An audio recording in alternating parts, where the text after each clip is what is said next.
geok ere hemen Eskozian eta Edinburgon gaude, une historikoa delako, geure estatua izan nahi dugun herriontzako batik bat, gauzatu egingo delako herri guztioi dagokiguna, erabakitzeko eskubidea.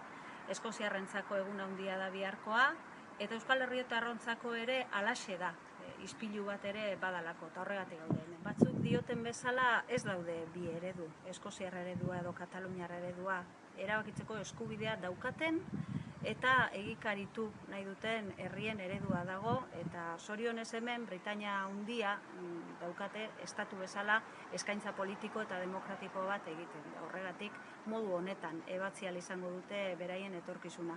Prozesu demokratiko bezala zinez garrantzitsua eta historikoa dela deritzogu Eskozian momentu hau, ez? Eta giltza zabaltzen du gainontzeko herrion erabakitzeko eskubidearentzat.